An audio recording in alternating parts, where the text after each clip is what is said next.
Welcome, namaste, assalamu alaikum. Good afternoon, good evening, good night, and good morning to all of you. And we are pleased to have people in this meeting from all over the world in different time zones. I am Shakira Mohammed of Trinidad and Tobago, a teacher for the past 15 years. And this is our 179th edition of our Zoom public meeting. We wish to sincerely thank all of you who have contributed in whatever way to the success of this ongoing Pan-Indo-Caribbean and Pan-Indian Diaspora global project. For 178 unbroken continuous weeks, we have been here every single Sunday. And in the past 3 years, 8 months, and 2 weeks, we have featured 757 presenters from all parts of the world, speaking on 178 topics. Ladies and gentlemen, this is a weekly forum being hosted by the Indo-Caribbean Cultural Center, a legally registered research and publishing company operating since 2010. And today we are being partly supported by the Ministry of Tourism, Culture and the Arts in Trinidad and Tobago. In order to continue this weekly program and to make it bigger and better, we are asking for suggestions for volunteers as well as donations, and you can contact Dr. Kumar Mahabir for further details. Ladies and gentlemen, the ICC now appeals for the end of the war between Israel and Palestine, which have claimed over 8,000 lives and counting. This violence must end and must be resolved peacefully. We also state that tomorrow, October 30th, will mark 139 years of the Hussey or Muharram massacre in Trinidad and Tobago. On October 30th, 1884, the British colonial police shot and killed 10 innocent and unarmed participants and wounded over 100 persons who were peacefully taking part in the religious procession. We remember them and we pray for their souls. And we wish to also express our concern at the vandalism and desecration of temples taking place currently in Trinidad and Tobago. This country and the world has no place for religious intolerance. We condemn these acts of violence and destruction. Let's move on, ladies and gentlemen, to our moderator this evening or tonight, who is Shalama Mohammed, the co-director of this Zoom platform, who is a business teacher and researcher from Trinidad and Tobago. She obtained her master's degree in business psychology from Franklin University in the USA. Shalama, welcome. Thank you so much, Shakir. Assalamu alaikum, everyone. Namaste, and a very warm welcome to all of you. I want to thank you very much for choosing to be here with us. This public meeting will take the form of a panel discussion, followed by questions and comments from members of the audience. The entire program should run for about 2 hours. The meeting is being recorded live and will be uploaded later on YouTube permanently for posterity. We are also live streaming on the YouTube channel of the Indo-Caribbean Cultural Center. So I want to welcome all our viewers on YouTube at this time. To avoid intrusions from trolls, Robin Ramsing, our IT manager, has muted everyone. Speakers, please do not admit anyone, do not unmute anyone, and do not allow anyone to share your screen. Thank you for your cooperation. Our program today is entitled Art and Craft in the Indian Diaspora. Indian art and craft are often marginalized, or made invisible altogether at exhibitions, fairs, markets, museums, and art galleries in many countries in the Indian diaspora. One glaring example of this is the art and craft display twice a year at Carifesta, the Caribbean Festival of Arts, touted to be an international multicultural event in the region. Even when the roving festival is held in Trinidad and Tobago, Guyana, or Suriname, where Asian Indians constitute the majority ethnic group, Indian Caribbean artistic craftsmanship is practically absent. Is the fact that there are few or no displays of local Indian art and craft items such as mehendi, rangoli, decorative crepe paper cutting, clay diyas, and pots a form of ethnic inequality? Further, is this a form of institutional discrimination? Let's hear from our speakers. And we begin today with Vishaya Bojawan from Suriname, who practices lipan, a traditional Indian mural and relief art form originating in Gujarat in India. She uses clay and mirrors to create colorful designs depicting nature, animals, and geometric patterns in Suriname. Welcome, Vishaya. You can go ahead with your presentation for 15 minutes. Thank you, Mrs. Shalima. Hello, everyone. My name is Vishaya Bujawan. I am born and raised in Suriname, and today I will present about Lippen art. I'm an amateur myself. I am self-taught and follow along on this journey. So, as Ms. Shalima said, Lippen art, also known as mud and mirror art, is a traditional and vibrant form of decoration from the Kutch region in Gujarat, India. Okay, so I guess everyone knows the answer to this one because we already said it twice. So Lippen art originated from Gujarat, but it's a common misconception because people usually think that it's from Rajasthan when they see all the mirrors and everything. So Lippen art is more than just art. It's a tradition that's been handed down through generations. Originating in the Kutch region, it reflects the deep historical and cultural significance of the area. It's the testament to the vibrant heritage of the region.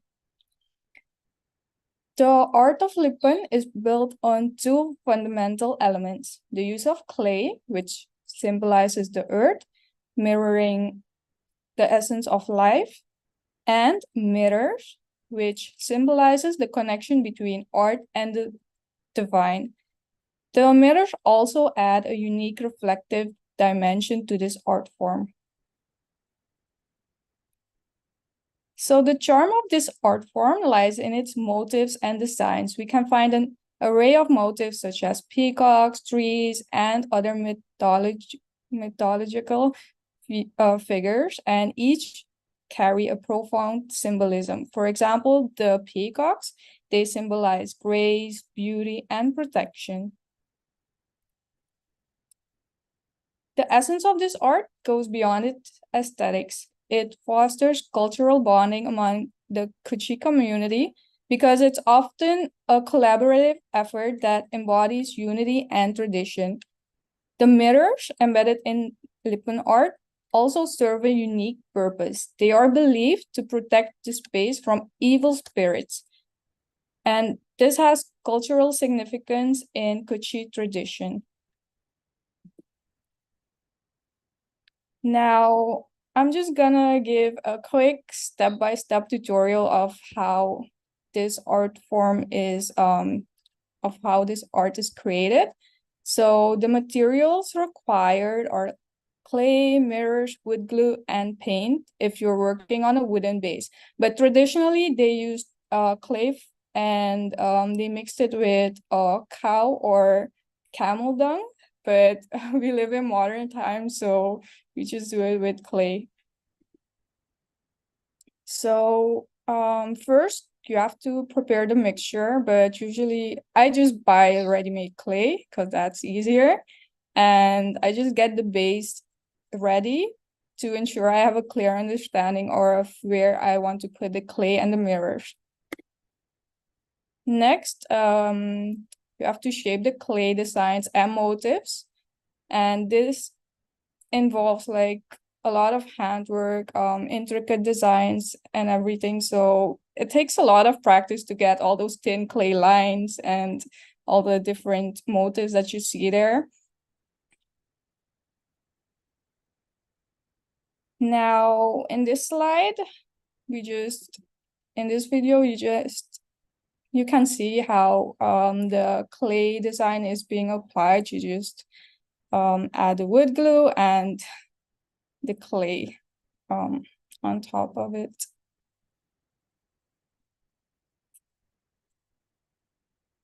So this is just a recent piece I've been working on. It's not completed yet, but I've decided to film the process because I've also uploaded it on my social media to introduce this art form to my followers and yeah, everyone here in Suriname.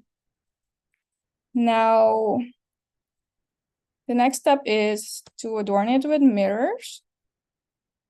This is just, you can do it various ways, and they have special mirrors called Lippen mirrors that are in different shapes and designs. You have, I've used a diamond shape, but you have teardrop shapes, circles, and more.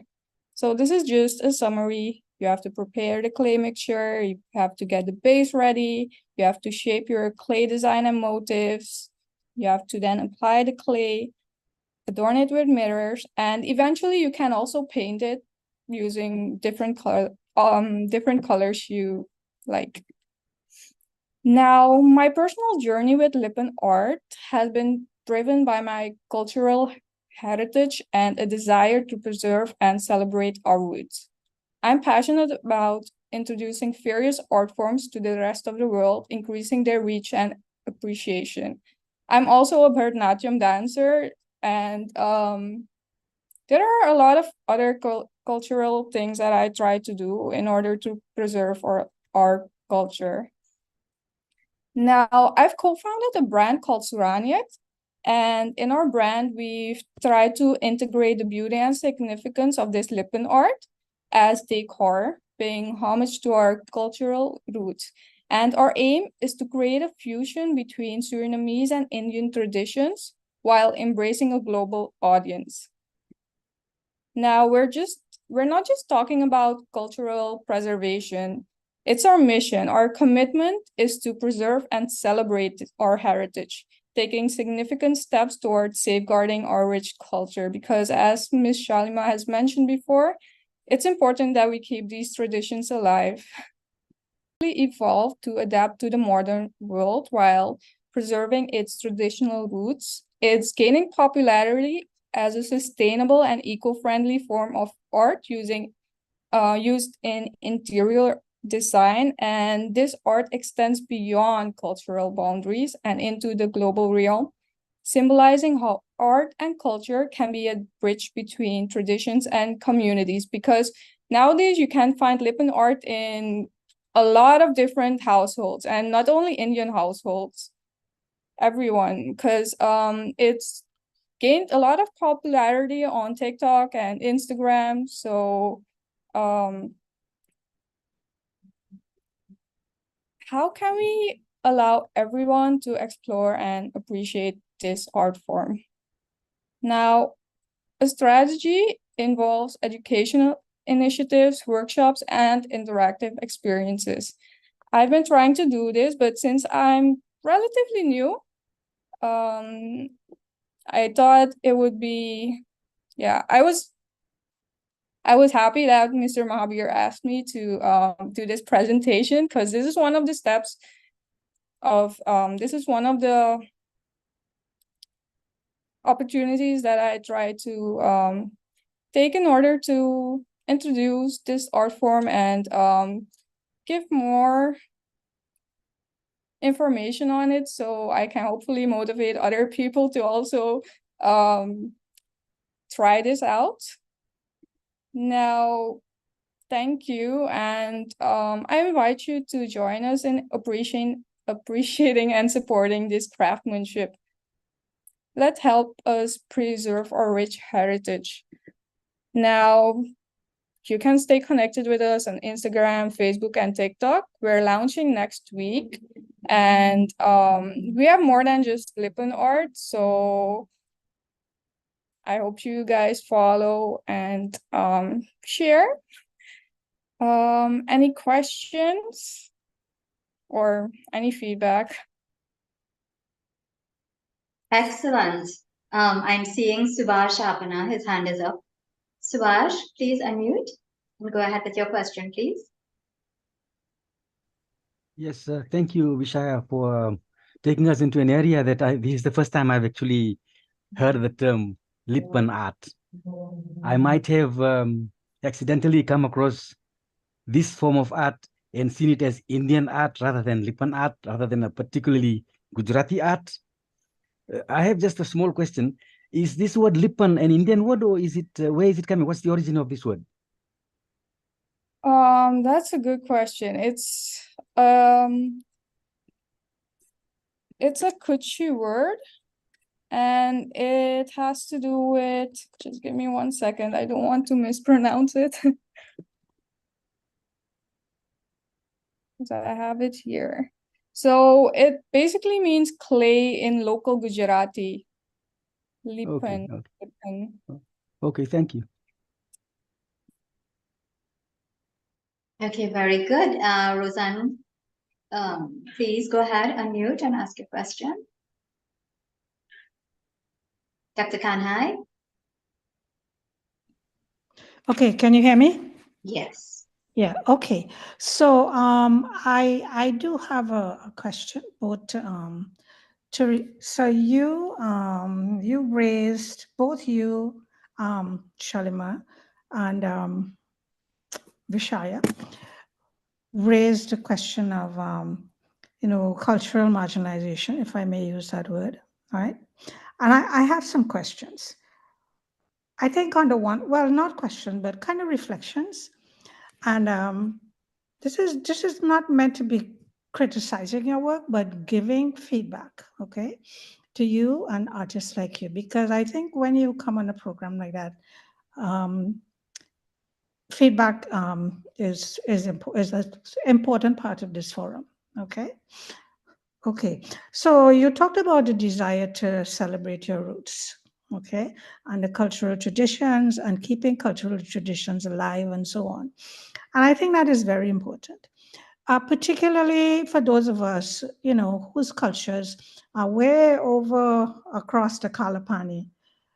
The link with India has been so tenuous and so vulnerable that it is that is significant for us to to maintain those traditions.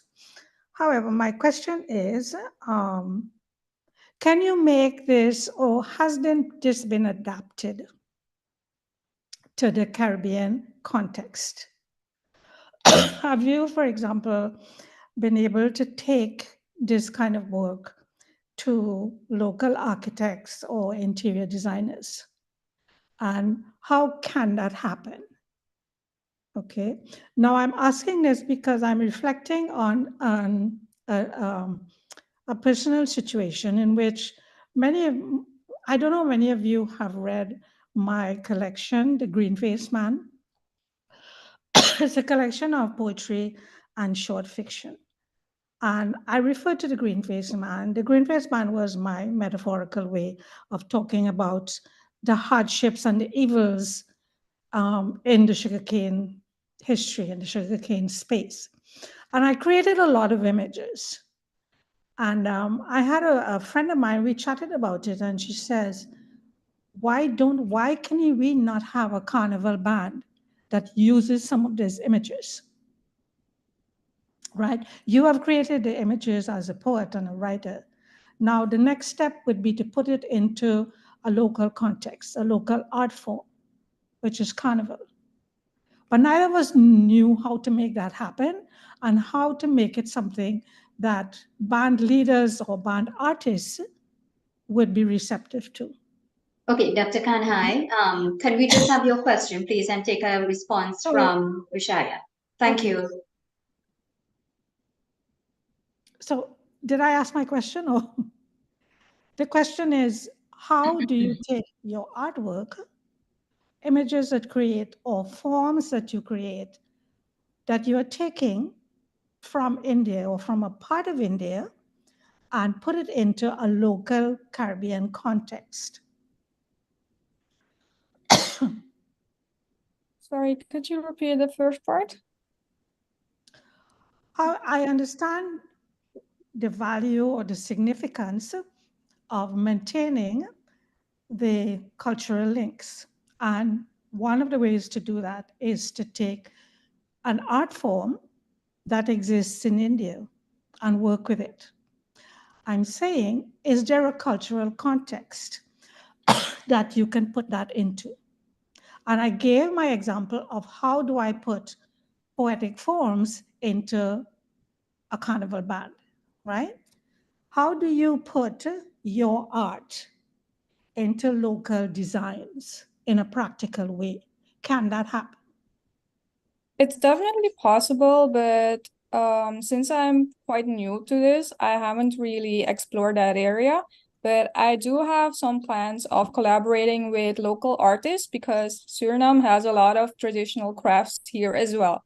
So it's definitely possible to get, for example, the wood artworks that are made by the natives and put Lipan art on it. So that's a bit of a fusion where you have the Surinamese and the Kutch art forms where you create a fusion art piece, to say it so. Right. So do you foresee some time when local interior designers or architects can incorporate this kind of art into their work, into practical buildings, or because you said it's a mural, right?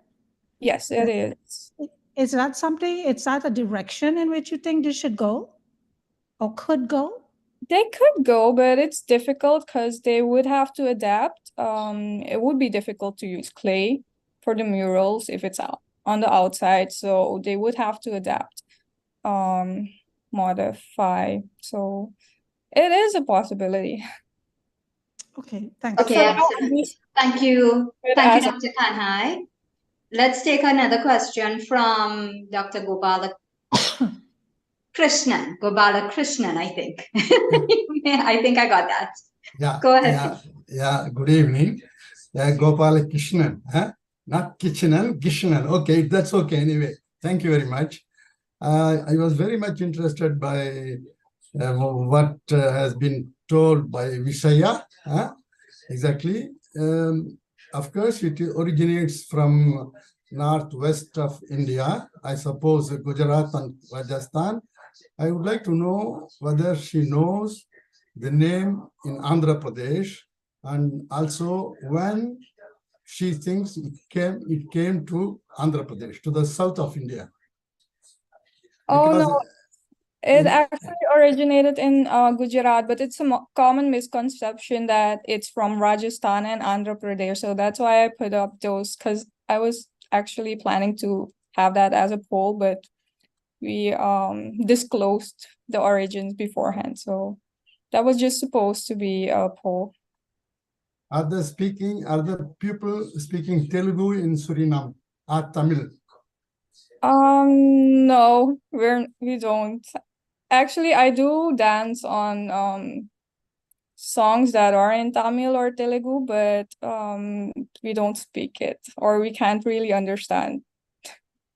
Okay, thank you. All right, excellent. Vishaya, I just want to ask you one question before you go, and that is, if anyone would like to purchase a piece of your art form, how do they do that? As of now, I haven't really put up my pieces for sale because these ones I just as I said, I have a launch next week and we're doing a lot of DIY stuff. So these ones are all for friends and family that I made that we used as decor because it's just a hobby. I don't have enough time to commercialize it, to say it so. So for now, not yet. All right. Well, thanks for sharing your hobby with us. It seems very interesting, and I wish you all the best in the future. Thank you so much. Thank you, guys. Have a great session. Thank you. So, ladies and gentlemen, we want to move on now to another presentation. And this is one on Donnie's pottery. We're bringing to you a video depicting a family in Trinidad that continues the tradition of making handcrafted clay pots. And they've been doing this for over 4 generations. So they create clay diyas, candle holders, some vases, goblets, orchid pots, and kalsas. So I'll ask Shakira to play that video for you now.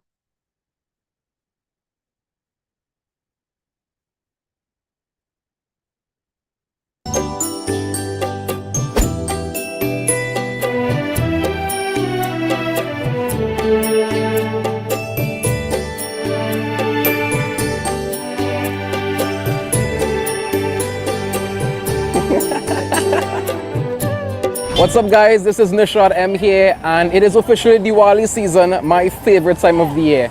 And every single year for Diwali, millions of diyas are lit all around the world to celebrate Ram's return to Ayodhya after 14 years of exile in the forest, as well as to symbolize the triumph of light over darkness. Now, I'm sure most of my Hindu brothers and sisters would have lit one of these at some point for Diwali. And we know it's a little earthen clay pot, but have you ever seen the process that goes into making one of these little guys? Well, today we are right here at Donnie's Pottery in Chase Village, Trinidad, where we are going to go through the entire process from start, from the dirt to finish. And we're gonna have some of these at the end, yeah? So stay tuned, let's go.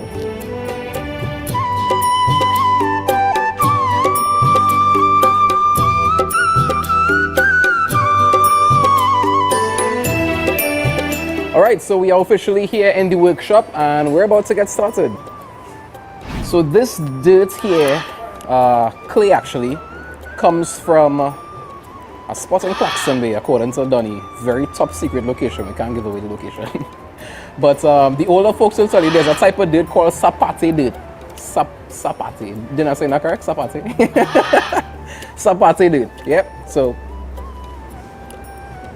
Alright, so we're here. First part of the process, and we are here with the boss himself, a man who has been making diyas for the past 17 years. It's a tradition that's been handed down from generation to generation. So let's welcome Donnie! Donnie's Pottery. Right, so this is the mill here where we're actually going to grind the sapate clay together with some sand to get it to the correct consistency and the correct texture, yeah? So check it out.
So now we are here for the next part of the process, which is the baking. And this happens in a, what type of oven is this, Donnie? And it's actually a dirt oven. And we have the wood being fed from this side here. We're going to take you guys a little bit inside now. The heat is, trust me, it's very, very hot in there. So we're going to try to do this as quickly as we could. But you have to see what's happening inside here.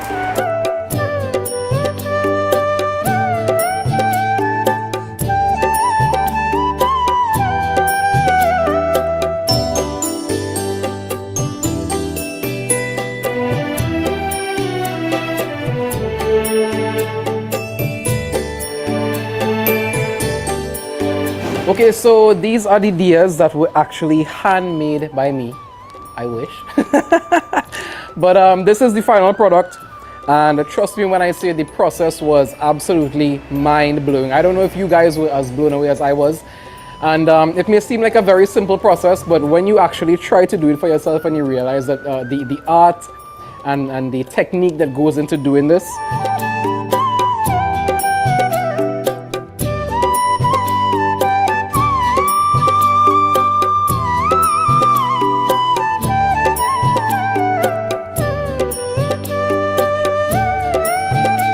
All right, Donnie, so once again, thanks very much for having us today. So from me to you, the entire group and your entire family, happy Diwali. All the best. Much appreciated. All right, so thank you guys for checking out the video today. I hope you had as much fun looking at it as I had making these deers. So from myself to you and your family, should be very.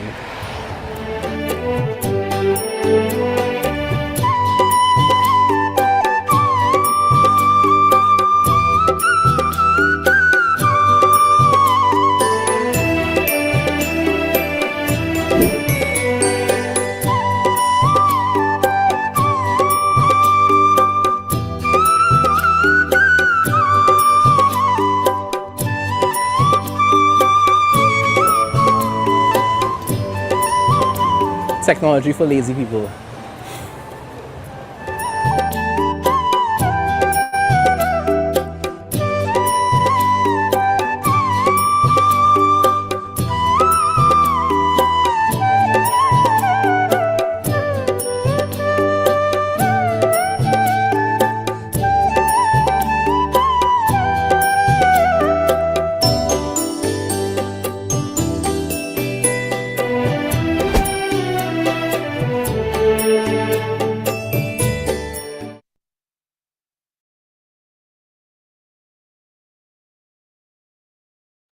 Okay, so we brought that to a little bit of a premature close. Thank you so much. I really was enjoying the music as well.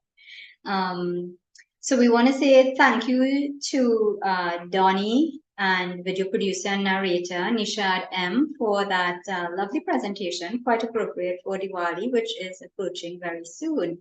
And Chand, I saw your question as to whether or not they produce clay cooking pots.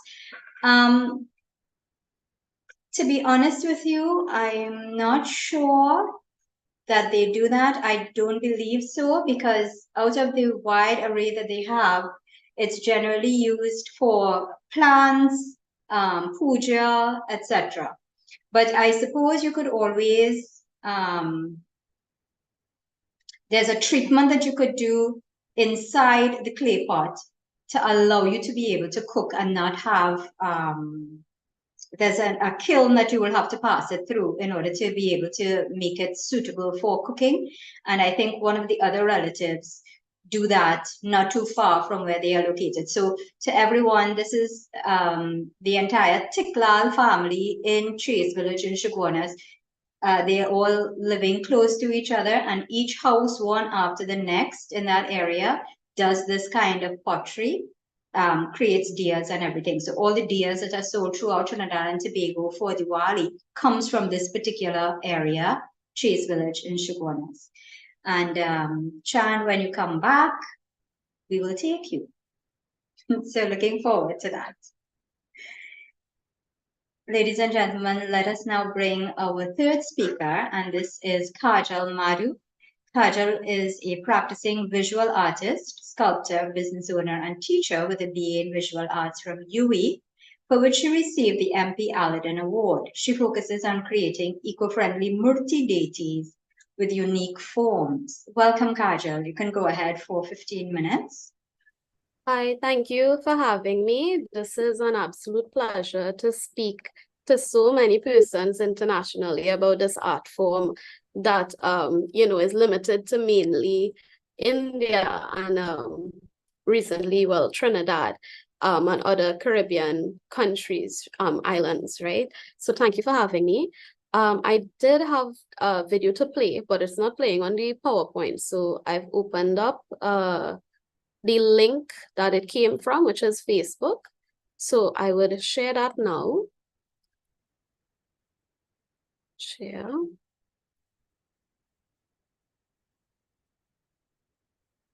All right. Are you all hearing the volume? No, we're seeing, but we're not getting audio. Okay, that's fine. So I'll just narrate. Sure. But now we are getting some audio. Good, good, good. In Hindu temples, it's a symbolic icon. The Sanskrit translation of Murti is embodiment. Owner of Murti maker Kajal Madhu said she has been handcrafting Murtis for approximately 6 years. Presently, I am now making close to 500 Murtis each year. I send off murtis to both Prem Singh and the little store. I don't have a clay mixer or anything of that sort, so I use my hands. It's very tedious. It's the most tedious part of the entire process. The self-taught artist told us that she learned about Indian culture from a very young age. I remember drawing small images of the gods, the Hindu gods. Growing up drawing them, I never really attempted to make them. I have many more murtis through which people ask me to do. And the list goes on, it's endless. I could make any murti you really want me to make out of any material. To Kaja, it's more than a money-making venture. Making murtis on the whole, I do it not for the business, but for spiritual and God realization. To me, art is a form of spiritual enlightenment. While making these murtis, I feel an immense sense of completion and a closeness to God. And this is something I really look forward to. A murti is typically made by carving stone, woodworking, metal casting, or through pottery. During the murti making process, a lot goes into it. It's not just sitting and making a murti. It's really chanting. When I start for the morning, when I come into my space here to make murtis, I light my incense, I put on some nice bhajans, and I get myself in the mood for it. And I think that is what is lacking in murti making in our society. A lot of it is viewed as just as a business. She said her love for the religion and the deities gives her the motivation to create her murtis. Mahalia Joseph Ward, PTT News.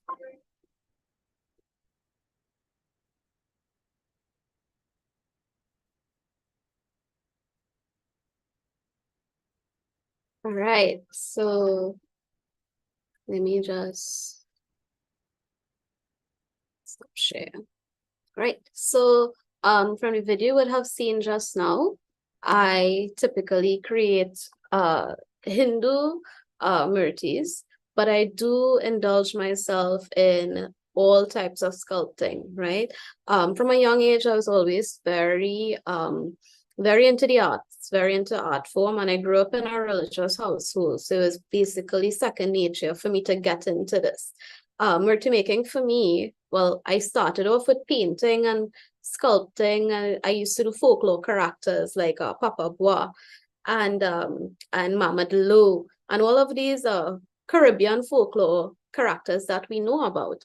I did it through maybe the ages of 12 all the way up until even now. But the murti making is something recent. When I say recent, maybe 7 years. It all started one year I decided to take part in the Ganesh Utsav festivals, which are celebrated worldwide now. And I made my own personal Ganesha because money was, slow at the time. And I had dirt and I said, well, let me put this together and create my own murti. I posted it up on social media. And from then onwards, it's always been an upward movement for me in terms of murti making. A lot of people saw it. The exposure was really good. And it really propelled the murti maker forward. I had now an identity in this local landscape that would create eco-friendly Ganeshas, in a society where we would import the Ganeshas from India. And typically, which a lot of people don't know, is that the ones that they import to use for the Ganesh Utsav festival, they are usually not made with clay, not made with the earth, not made with dirt. It's made with plaster of Paris, which is a white substance.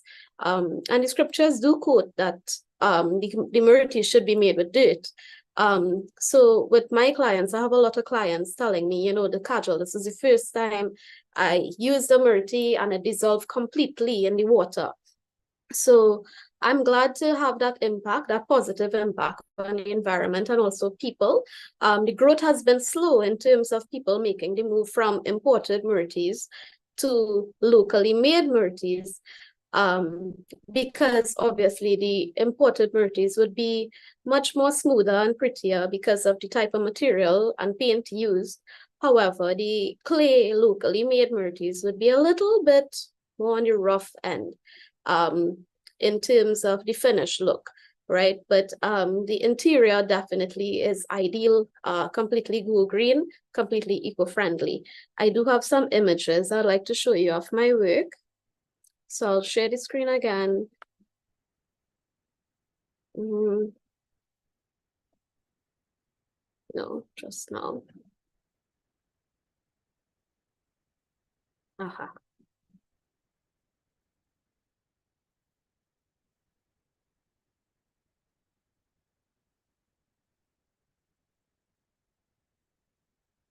Right. So here we can see some of the murtis that I make. I could not fit all because over the years I've made so many murtis. So I really just handpicked a couple of them. These are some of the clay ones that I have. Some are unpainted, some are painted, some are very elaborate, and some are very simple. Some are large, some are small. It all depends on the type of person, well, the person who is purchasing the murti and what they want. A lot of times, though, I don't really take on commission so much. I kind of create what I want, what I'm feeling in the moment, and put it up for sale if I want to put it up for sale and somebody, you know, deserving will purchase. And most times I find myself giving away a lot of murtis. Not because you know, it's bad business, but murti making for me has always been a very spiritual endeavor. It's a way for me to feel closer to what I consider as the ultimate reality and God. But ideally, I like to give away murtis because I like to see people smile when they come for them, and you know, I like to know that these murtis are in a loving home, and that's why I do what I do. I really don't do it for the sake of business. I am a practicing visual artist, so I do paintings, I have exhibitions and other types of works. I'm a dancer, also a Bharatanatyam dancer, and a teacher. At Vishnu Boys Hindu College. I teach business and art. So murti making really isn't a money-making venture for me. I don't only do Hindu deities. I don't have the photo of it, but I did an Obatala, a Baptist god, recently. I also do Christian deities. These are some of my concrete works. Concrete would be a little bit more different from clay. The clay is the dirt, obviously. The concrete is a little bit more difficult to work with. I have on nice nails now, here. But when I'm working on murtis, these nails are non-existent. I always walk like this when I'm going anywhere because my fingers are in the worst state possible. A lot of people always say, well, why don't you use gloves? Why don't you, you know, protect your hands? I need to feel the material I'm working with. I can't, having a glove, something as simple as that, is such a huge barrier between the artist and the material that you lose the essence of what you're creating, in my opinion. So I would much rather have ugly fingers for 2 months than you know, create something that I'm not emotionally and spiritually attached to. So I do find myself with terrible fingers and nails for half of the year, and then, you know, I clear out the workshop and I kind of take a little vacation and do up my nails. So the concrete ones, the process is a bit different. Well, let me go into the clay first, right? So the clay murtis, that's these. I usually, if they're very small, it's really wholly clay, right? But if they're big murtis, huge, now the largest I've done is 6 feet tall. If it's a huge murti like that, I would have to do like a bamboo or wood interior, and then like, well, the traditional thing will be to use tapia grass, but I personally, I find that a little bit hard to get because I'm the places where tapia grass is located, that would require me having to go on the highway and physically cut grass. So I've developed I've experimented a bit first with paper and recently with coconut fiber, and I find that the coconut fiber works well for me. So I just go and I purchase the coconut fiber already shredded and I use that. So it makes my job easier because I don't have the clay mixer either. Everything is done by hand. So anywhere I could try to make my job easier, I would. With that being said, I don't use molds. However, I try to hand build everything. The very, very small ones that I send off to the puja stores would be the molded ones, but customized murtis are my specialty. So they would have a wooden interior, that's the clay ones, and the concrete ones would have a steel interior, and the steel is so much work with the welding and all of that. And you have to be so specific with the proportions because it's not like clay where you could, make alterations.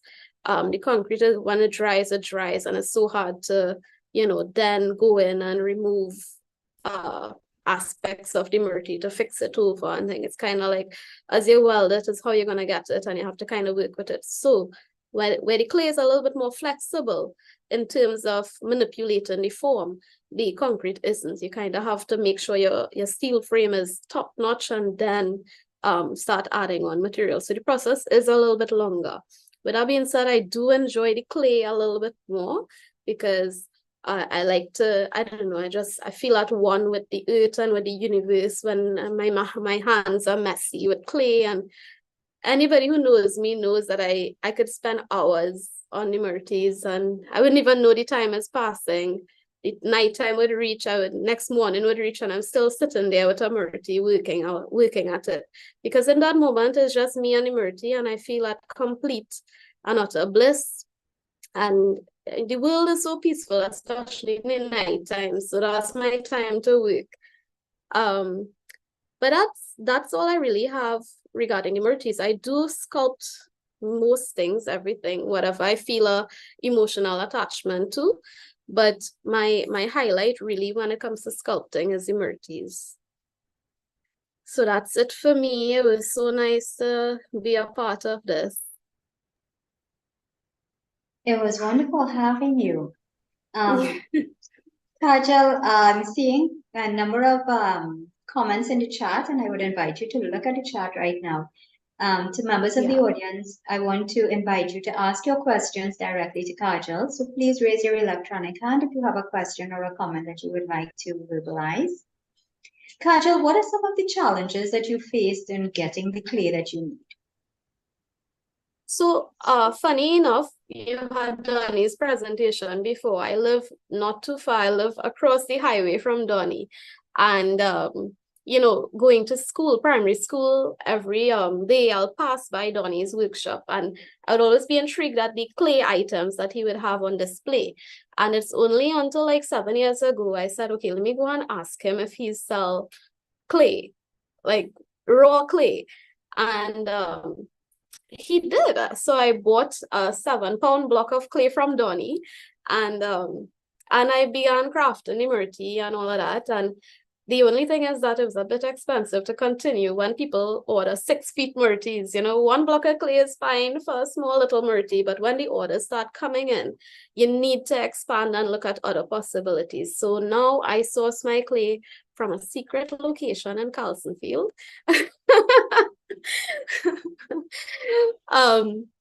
I source my clay from there, and I usually pay a Baku guy to just dig up some clay and bring it, dump it in my yard, and I use from there for about 3 years. The clay really does stretch magically. I don't know how, but one load, 1 yard or whatever, 1 load of clay could last me about 3 years. So I'm now, ever since I've started making murtis, I'm now quarter way through my 2nd load of clay. So yeah.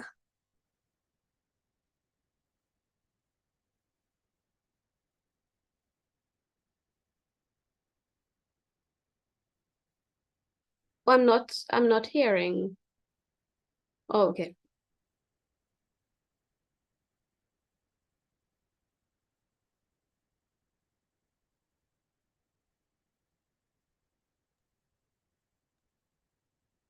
Thank you. I was trying to signal that I can't unmute for some odd reason. Oh, okay, okay. My apologies. No problem. Yeah. So I'm glad that you have an arrangement so that you could get it from close by. I'm sure Yeah. it actually reduces the cost because Carlson Field isn't It too far does. from where you're located, right?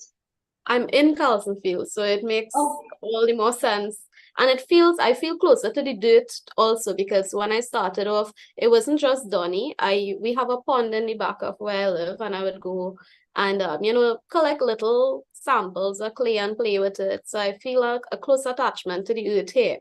So I would really prefer having the clay brought in from Carlson Field. so another question. Shani, I'll bring you on just 1 second, please. Another question is how long do these clay figurines last? And essentially not last. What I mean is how do they withstand weather? Right. Is it something that you can put outside or is it something that you have to have inside? Right. So the purpose of the clay murtis would have been for the Ganesh Utsav festival, which ends with a Visarjan or the immersion of the Ganesha into a body of water, with the intent and the symbolism behind it to be for the Ganesha, the clay Ganesha, to then dissolve back and become earth again, right? To become one with the earth. Unlike how Donny would put his into a clay oven and fire it and make it into a ceramic form, we do the opposite. So I simply make it and paint it in water-soluble paints to ensure that it could be dissolvable with water. So I don't have to go through an extensive process of ensuring that it could withstand weather. I don't suppose that it should be outdoors. If it is, a lot of persons have bought from me and they coat it in like car paint or something, like clear car paint or resin, and they said it's lasted like years. So I guess that will be a alternate solution to it. But the clay murtis that I make really aren't for long-term use. It would just be for the couple of days that they have the Ganesh Utsav festival or the Navratri festival. But other than that, the concrete murtis would withstand a really long period of time. Excellent. Let me bring on Shani Bullock now. Shani, go ahead, please. Reverend, okay. Hello. Yes, he unmuted me. Hello. It is not a Hi. question, but more of a comment to say that I really enjoyed how you explained your art in terms of it being something quite spiritual. And I was laughing when you were talking about the nails because there is nothing like touching that clay because clay feels different depending on the source, where it's beside a river or it's in this sort of atmosphere. And if you have on those gloves, you cannot feel the difference in the clay. It has a different smell. So I love that connection, both physically and spiritually, to your work. So that's all I really wanted to say to you. Well done. Yeah. Just adding to what Shani would have mentioned there. I mean, this might be TMI, too much information, but there were times when the clay smelled so good, I was like, just to like, I don't know, like the as an artist, this is where the crazy artist talk comes from. Artists are crazy people. This is where it comes from. Because you feel so together with the materials that you're working on that you don't see a division anymore. It becomes part of you. And I mean, it is crazy, and I'm so embarrassed to say that on this platform, but it is a reality, and many artists out there would know exactly what I'm talking about. When I'm painting, I might find myself drinking my paint water instead of my tea, and it's crazy. It's really crazy. So, so thanks for that comment, Shani. Kajal, do you ever try to eat piece of the clay? Yes. Yes. Did Yeah. you check your iron content recently? Yes, and I am anemic. There you go. I've heard that this sometimes happens, and especially back in the day, women when they were pregnant, if they were deficient in iron, they would sometimes eat clay, and some others would eat ground rice and this sort of thing. So maybe you need to get some ferroglobin. I do, but it really does smells so good, especially gray clay. Okay. Dwayne had a nice comment here and a question. Dwayne Murillo. Dwayne, I don't know if you want to pose your question. I'm trying to find it.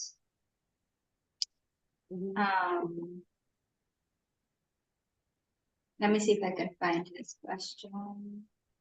Okay, Dwayne is asking what type of clay you use, and do you use any interior product with the clay motifs? Interior products? Yeah, I'm not sure what that means. Oh, I think he means inside of the motifs if I use Can you hear me? anything. Okay. Yes, Dwayne, Oh, go ahead, please. Yes, Sorry, yes. Raj. I know in India there is a, like when it's Navratri event time, the clay makers would make like with the murtis straw figures, like straw, what do you say? They would just use straw then. That's the best way I could describe Straw. it. They use the Yeah. straw within the Right. mortise. So I don't know if it's like that. You use it with the clay mortise. And that was also my question too, is how long did they last? Because I at home, I try to do a little bit of that as well, of the clay making Right. as well. So I'm learning from you.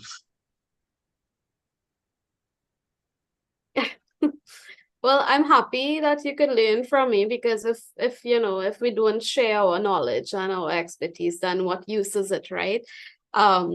But to answer your question, I do use an equivalent on an alternate to straw, because the straw and the tapia grass is not readily available to me. So I found that using coconut fiber does the trick. I use bamboo as the armature they call it, or the frame, which kind of compared to your skeleton, that's what I would use the bamboo for. And then your muscle tissues, right? In comparison, I would use the coconut fiber, or bind them into lengths. So like logs of coconut fiber then. And then using the same concept as the straw, I would then tie it to the main armature, which is the bamboo. And then, add a little bit of very wet clay with with coconut fiber mixed in. That creates that stability, that stable surface to work on, so that when the murti moves, when they pick up the murti to carry to the temple, it doesn't crack or anything. But I would only use that technique for large murtis. So anything from like 2 feet to 6 feet. I'm a very short person, so I really don't go over 6 feet because it becomes physically unachievable for me to reach the top of the murti. So from 2 feet to 6 feet, I would use that technique of the coconut fiber. But other than that, I usually just use pure clay for the smaller ones. Yeah, I hope that answered the question. And regarding the length of time that it would last, again, it's just till the end of Navratri or the end of Ganesha Utsav. So I usually have it around, I would like to say 2 months tops. I think that clay murtis could remain for longer because originally, clay murtis were what the indentured laborers would use. And at this temple, we still have some residual clay murtis in some small temples in El Dorado and all of those places, Piparo. We still have clay murtis, may not look like the best physical features, however, they are still strong and sturdy. So I think clay could withstand the time. However, for the purpose, the murtis usually last for about 2 months. Excellent info, Kajal. I want to thank you so much for sharing all that you have and for your good work. And read the chat, please. There are some people who are interested in getting in touch with you. Of course, yes. Yeah. Great. Thanks so much. Thank you. Thanks for having me. Bye. Bye. Ladies and gentlemen, we want to move on now to Mr. Supasad Motilal. He's a manufacturer of dholaks and tassa drums. He's been doing this for the past 25 years in Trinidad. He also repairs many types of Indian instruments. He's a music teacher at Shiva Boys Hindu College in Trinidad. He's pursuing a BA in music at the University of the West Indies. Welcome, Mr. Motilal. You can go ahead with your presentation.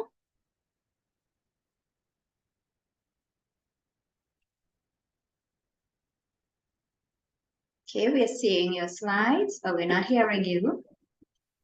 I'm here. Okay, good. Karen? Good.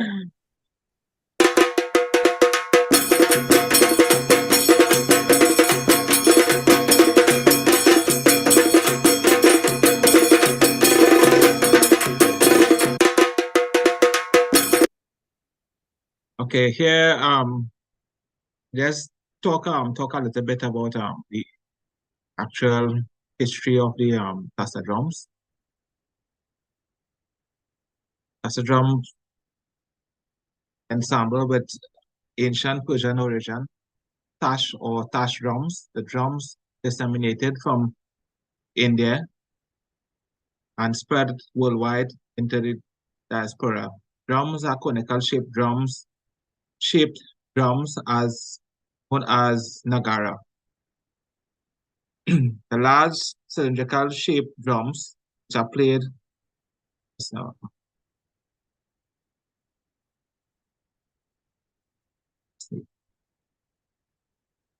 right, much better. Played with sticks gives a heavy bass sound called dole or simply the bass. The bass or chambals, metal shakers, are called janj or jal. Well, these drums, the picture to the top left is the original, let me say the authentic type of Tassa drums that were first used before they came to Trinidad and Tobago. And the one on the bottom and the right, together with the sticks, are the drums that were brought from India, the authentic clay drums covered with the goat skin and the straps.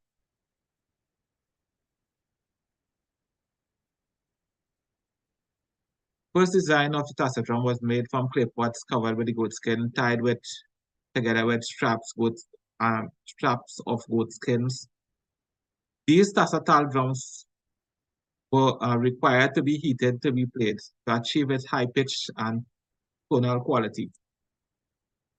New design, heatless, synthetic models Tassa drum. The new age Tassa tal drums are made from 50-pound air-conditioned empty gas cylinders, sea floaters known as buoy, fiberglass model shells.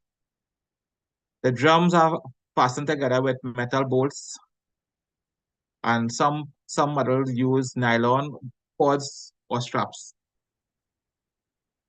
These are some variations of the drums that are available. The first one, these guys they use the clay drums and the fiberglass drums and put the plastic synthetic skins using the cord to tighten it. All right, the second one there is the buoy, where they use the plastic. The buoy is a synthetic thick plastic, where they use bolt and nuts and stuff to tighten down the drum. And the last bit here is the AC tank. The AC tank model, the air conditioned tank, is where they cut the tank. It's not shaped as the original type, but it gives good enough sound. Here we have some other variations. Sticks, Tassa sticks. Tassa sticks were traditionally made from bamboo and wild cane. Now the picture on the bottom shows some of the bamboo sticks there, and they use tape on the ends to make the ball to play, to give it the song to hit the skin. Right, the ends where your hole is normally tapes, normally masking tape and maybe cloth. Accordingly, depends on who is the maker. here we have Tassa base drum. No new development with the Tassa base design. Those plastic things have been experimented with, but not commonly used. Now, when we cover a bass drum, we want to get a song, a particular song coming out of it. Male, a high pitch, which is male, and a female, a low bassy song. So normally, when you hear Natasha playing, you would hear that one side will song high and one side will song low. One side is played with the stick, one side is played with your hand. So this encourages let me say a tonal quality change in creating the various rhythms. Right? Tassa bass sticks are made from a solid piece of wood, about 1 inch in diameter. Ends are wrapped with masking tape and sponge accordingly. We have a picture here of it. Jal. Jal are made from brass metal sheets. These jal are made from sinking the center of an 8-inch diameter circular brass sheet. So this I have made the jal from using a brass sheet. So we normally will purchase the brass sheet and send it to the machine shop, cut it out to the 8-inch diameter, and then sink the center to create the cup to tie the string. Now the cup is a very important thing in creating the song to get the song to emanate. Okay, if you take two pieces of flat metal and hit them together, you won't get a resounding song. Right? So only when the cup is there, at the sinking part where the string or whatever is tied, then when that is hit together, then you will get a resounding song.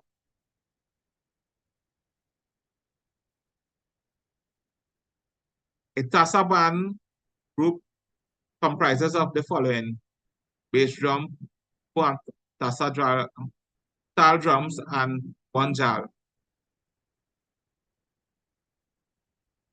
And these are some of the pictures here. Most of the drums here was made by me, and that's basically it. We have a little video here. I just want to play this. This is a couple years ago.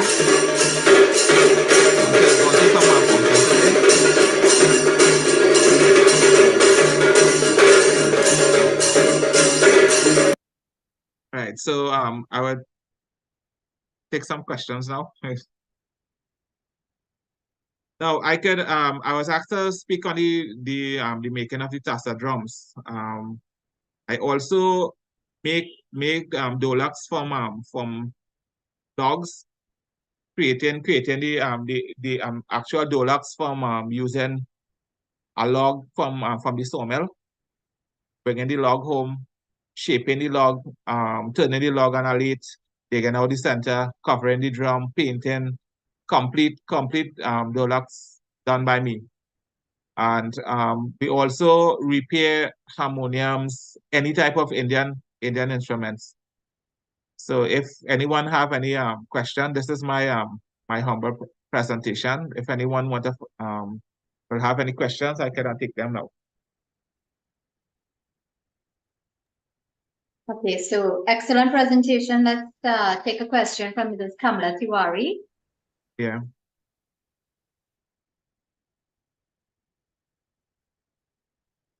Can you unmute? Well, I'm trying. Yeah, We're hearing you. Yes, and Sitaram, everybody. Kajal, all congratulations to you for the way in which you presented and explained from the start to the finish how you make all those beautiful murtis. Mr. Munilal, I have some questions concerning the type of skin that was used, as you say, in the Tassa drum originated in India. But Yes. goat skin wasn't a part of, the dietary consumption of Indians. And then you went on to say that from India it went to Persia. From Persia it went to India. Oh, from Persia it went to India. So the goat skin was transferred. Okay, that's one. And two, many Trinidadians have claimed that the Tassa drums are part of our national contribution, invention. And now we are learning that this is not so, that it came from India with our indented people. Yeah. It came from India, the authentic let me say clay drums, but the metal drum using the synthetic skin, this was created or modified here in Trinidad and Tobago. Right. It was first let me say made in Trinidad and Tobago. So this is maybe one of the reasons why this claim is so.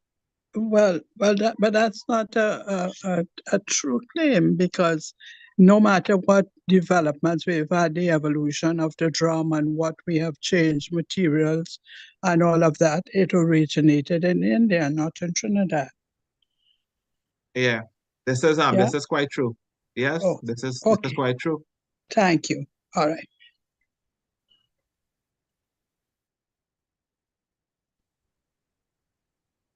Okay, so let's bring on Dr. David Subran. Go ahead, please. Yes. Dr. Subran, are you able to unmute?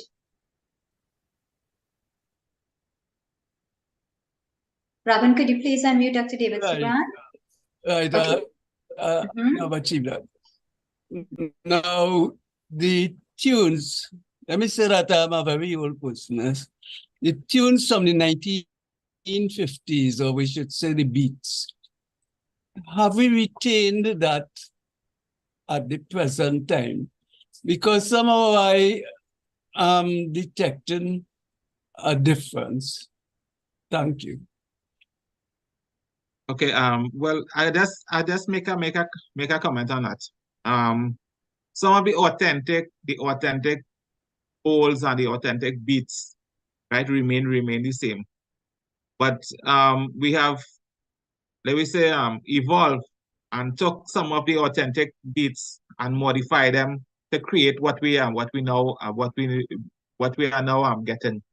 So although let me say the authentic beats there, like Nagara, Dengole, Tikora, all these beats we hear in Trinidad, we created new tals, like for example calypso. Calypso is a combination of a few of the various hands put together, and Tassa is more like a freestyle improvisation on the spot.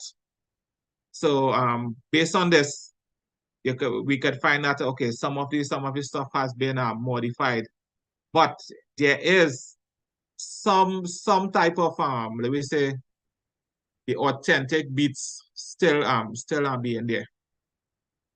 I don't know if that will answer your question. Dr. Subran?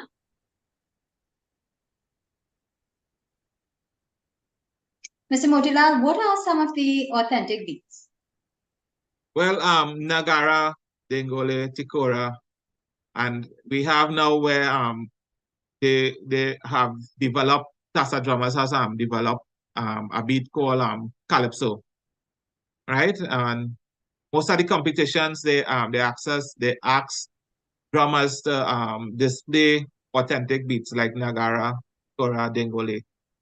Those are the authentic beats that originated from way back.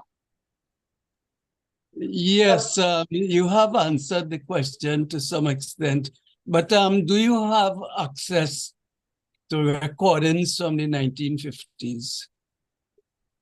I do. I don't want to say yes.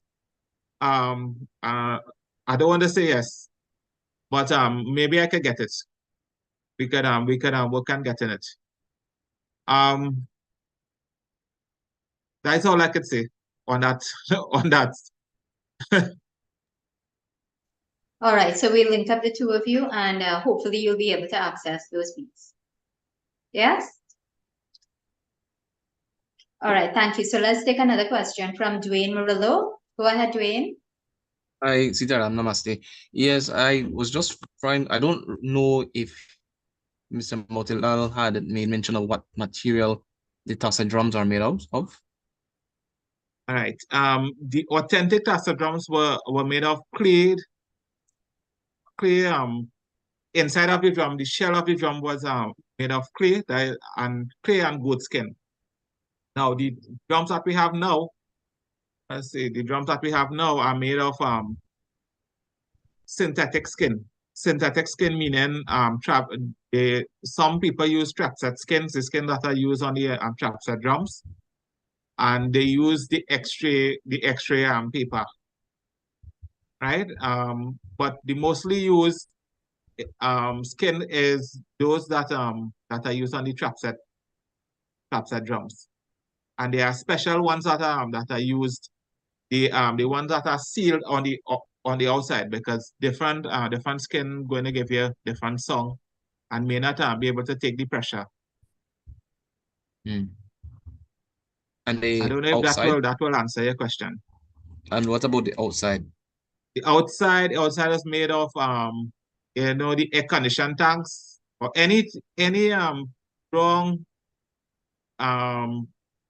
like a pot-like object, because I saw some tassas made out of pots, actual cooking pots. Yeah, these guys they made the tassa out of cooking pots. It will affect the tonal quality a little bit, and some of the guys, they actually pulled out the shell from fiberglass. So synthetic drums are also used. The buoy that we normally see out on the sea floating. Right, these guys will cut the buoy, and they will fiberglass the outside to increase the depth, and then use bolt and nuts to tighten it. So there is 3 options that we have here.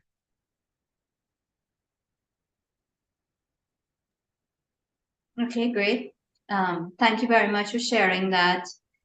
I'm seeing something in the chat. Mr. Gopala Krishnan, can I ask you to please unmute your mic and just share with us what you've typed in on the chat? And this is especially for our YouTube audience who are unable to read the chat.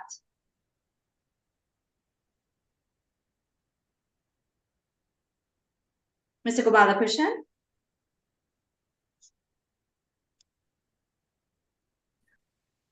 You're unmuted.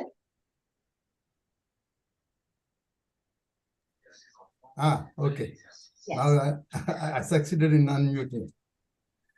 Okay, that's what I was telling you are using goat skin, and usually because the people used goat skin in Indian subcontinent, those people were considered as untouchable.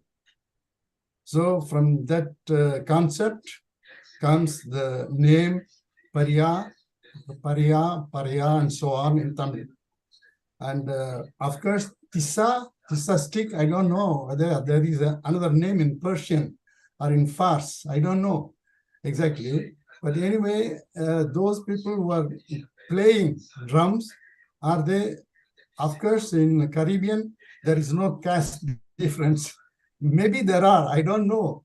But if the people beat the drums with the Tissa stick, those people are they considered by the Indian community as untouchable. Thank you.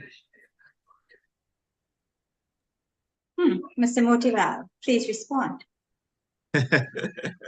Well, I wouldn't say anything about the caste. He's speaking about the caste system in Trinidad and the Caribbean, but I would like to not make any comments on that. But I am vegetarian, right? Live a different type of life. So I would just like to say that it is unfortunate that this have been the culture came from India, that these musicians or whoever. But remember, dholaks and drums and things are used in a temple most of the times. So that is just my comment on this. I would like to say much because I don't think I have the authority to make a comment. Okay, wise But decision. very good information. Very good information. Indeed. Yeah. We have another question here from Sita Shah, and this is, was this a family tradition? What inspired, I think she meant you, what inspired you to either continue the tradition or to start making it yourself? Oh, well, it is not not a family tradition. I have been a musician since the age of 7. Right, there's a good bit of years now, and I have always liked these instruments and wanted to know more, wanted to repair them, wanted to know how to go about making and how I could actually give back to the community, because at this point it have few persons in Trinidad and Tobago who actually could who are making drums, who are doing repairs to instruments, who are doing repairs to harmonium, these type of things, these are type of instruments. So I find it as part of my culture to get out there and learn. I've been to India twice, or I've visited harmonium factories to learn how to actually fix, how to repair the various type of harmoniums available, other instruments, with tablas, all these things. So I find it as my form of giving back to the community as a service like. Excellent, thank you. So if someone were to purchase or wanted to purchase drums, would that be possible? Yeah, no problem. I have some drums available, but I don't have much because I'm also working full time as a music teacher at Shiva Boys, and this is my second degree. I did an associate degree, so this is my second degree that I'm pursuing. So the time don't be much. But I could I just does repairs and I could supply drums to persons who might be interested. And just for the record, number you could go up on Facebook, Motilal Drum Specialist. I'm there, and you can maybe message me or call accordingly for information. How long, if someone wanted to order a drum, how long would it take you? I mean, given your challenges now, we understand that time is limited with you. How long would it take for you to make a drum? A week. 1 week? Yeah. Well, that's excellent. So I have a couple shells, like maybe about 10 shells there, and soon as the stock keep coming down, I will try to make the shells, and just to cover them. That one take too long, but everything is done by me at this point. I don't have any. You cannot really find workers who skilled in this field. So everything is done by me. The paint job, making of the shells, covering up the drums, everything. Well, I hope in part of your tutoring that it might include training some students to do this.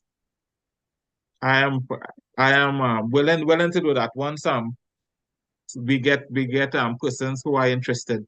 Not a problem.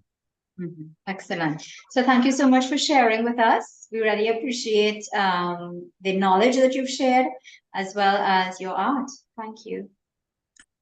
It's a pleasure being here. I love to support the venture, right? If you all need me again, you'll feel free to contact me, right? See you all, and thanks very much for being here. Great, thank you. And I invite you to look at the chat. There are lots of comments and questions for you. So thank you so much. Okay, all right. So, ladies and gentlemen, we have one other speaker, and she would have discussed the art of Mehendi, and I think she was also intended to speak about Rangoli. Unfortunately, there seems to be a technical issue on her end, and so we won't be able to feature her today. Hopefully, we'll do so at some point in the future. So I want to say thank you very much to those of you who did indeed come in, and you've really sacrificed. You've given freely of your time, your knowledge, your expertise, and we so appreciate you. I want to say thank you as well to members of our audience, and both on Zoom and YouTube.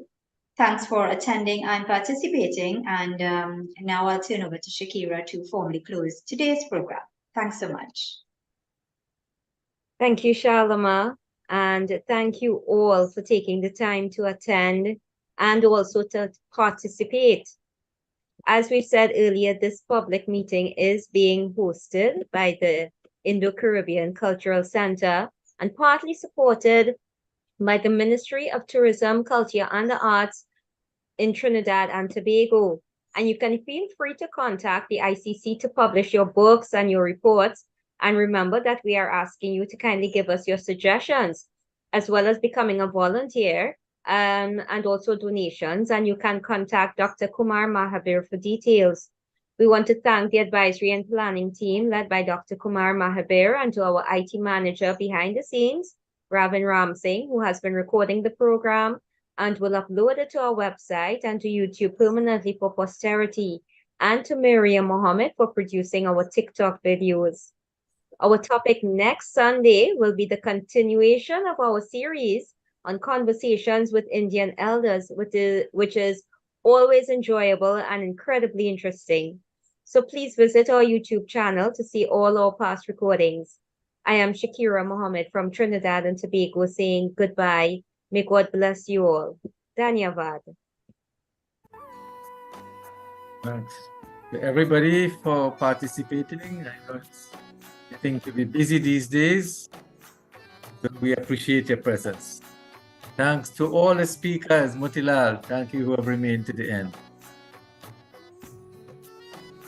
Okay, Ravin will close soon.